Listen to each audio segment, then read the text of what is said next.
नवरात्रि में व्रत के लिए 3 प्रकार के नियम कहे गए हैं, अर्थात 3 प्रकार के व्रत कहे गए हैं शास्त्रों में। कौन कौन से व्रत? नियमम प्रथमम कृत्वा पश्चात पूजाम समाचरेत् उपवासेन नक्तेन चैक भुक्तेन वा पुनः।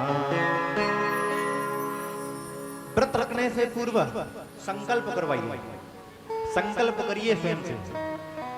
हम कौन सा व्रत रखेंगे मैया के लिए? 3 प्रकार के व्रत।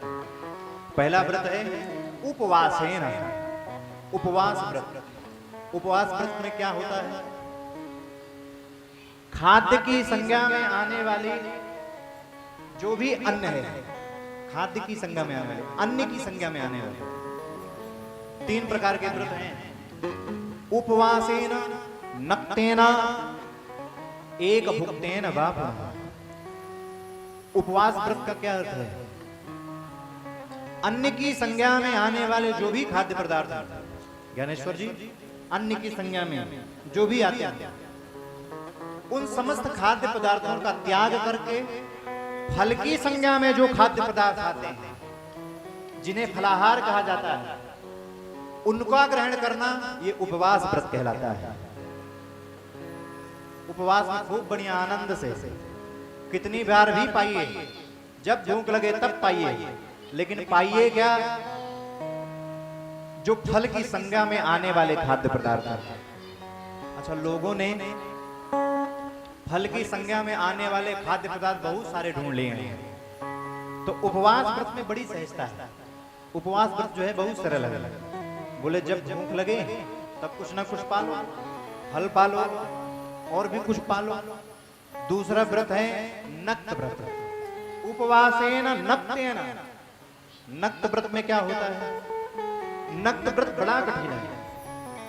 नक्त व्रत में एक ही समय एक ही अन्न का बिना नमक के भोजन करना, ये नक्त व्रत कहलाता है।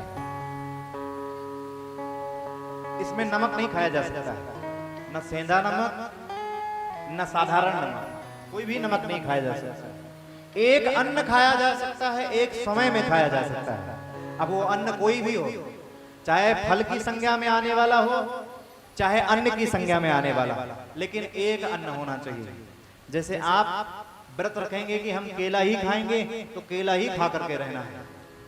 आप व्रत रखेंगे कि हम रोटी खाएंगे, तो मात्र एक अन्न में रोटी ही खा करके रहा जा सकता है। इसलिए नक्त व्रत को अत्यंत कठिन कहा गया है। भगवती की प्रसन्नता के लिए नक्त व्रत भी लोग रहते हैं। इसके अलावा तीसरा व्रत क्या है? उपवासेन वा पुनः। तीसरा व्रत है एक भुक्तेन वा पुनः, एक भुक्त व्रत। एक भुक्त व्रत में क्या किया जाता है? एक भुक्त व्रत में एक ही बार पाया जाता है। अब कुछ भी पाइए, भोजन पाइए, फलाहार पाइए, एक ही समय पाइए, यह एक भुक्त कहलाता है। इसमें नमक आदि की त्याग की व्यवस्था नहीं कही गई है। खूब आनंद से जो भी पाना हो, लेकिन भगवती की प्रसन्नता के लिए एक ही समय पाइए। इस प्रकार से नवरात्रि व्रत रखने वालों के लिए 3 प्रकार के व्रत कहे गए हैं। इन तीनों व्रतों में से किसी एक व्रत का संकल्प लेकर के ही व्रत करना चाहिए।